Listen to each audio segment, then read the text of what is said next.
शालूम everyone, welcome to my channel. जी तो नाजरीन, एक बार फिर से आपको मसीही ज़ाब्ता है चैनल में खुशामदीद कहते हैं। Today we will learn about chapter 3, खरूज 20वां बाब 7वीं आयत। तो खुदावंद अपने खुदा का नाम बेफ़ायदा ना लेना, क्योंकि जो उसका नाम बेफ़ायदा लेता है खुदावंद उसे बेगुनाह ना ठहराएगा। बेफ़ायदा नाम लेने से क्या मुराद है? इससे मुराद है कि खुदा के नाम को अपने ज़ाती मफादात के लिए इस्तेमाल करना, खुदा के नाम पे झूठी कस्में खाना, किसी के खिलाफ झूठी साजिश करना, किसी को नाहक नुकसान पहुंचाना। बाइबल खुदा का नाम बेकार में लेने से मना करती है, जिसका मतलब है कि इसे बेइज्जती या बेइज्जती के साथ इस्तेमाल करना।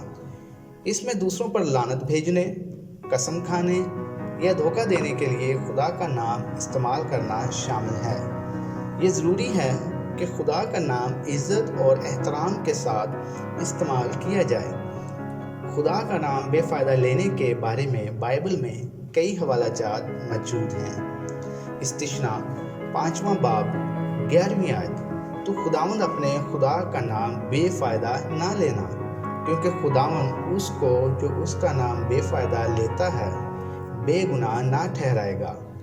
मत्ती 5वां बाब 33 से 37वीं आयत में यीशु मसीह सिखाते हैं कि हमें खुदा के नाम समेत किसी भी चीज़ की कसम नहीं खानी चाहिए, और ये कि हमारी हाँ का मतलब हाँ और नहीं का मतलब नहीं होना चाहिए।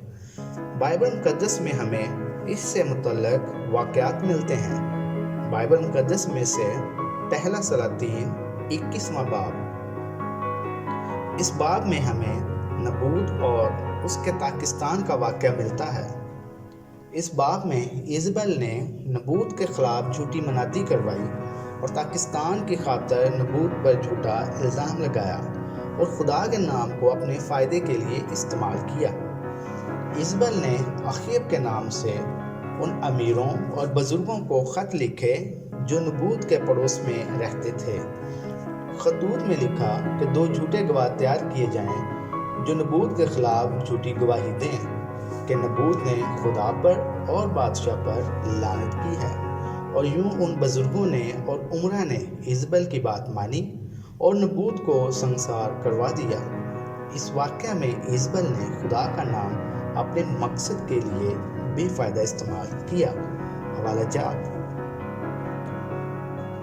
हमें अपने बच्चों को बाइबल मुक़द्दस की तालीमात की तरफ बचपन से ही माइल करना चाहिए, ताकि वो मौजूदा माशरती गुमराहियों से बच सकें। मिसाल 22वां बाब 6वीं आयत। लड़के की उस राह में तरबियत कर जिस पर उसे जाना है, वो बूढ़ा होकर भी उससे नहीं मुड़ेगा। आएँ मिलकर अपने बच्चों की तरबियत करें। मसीह खुदावंद में खुश रहें। आमीन।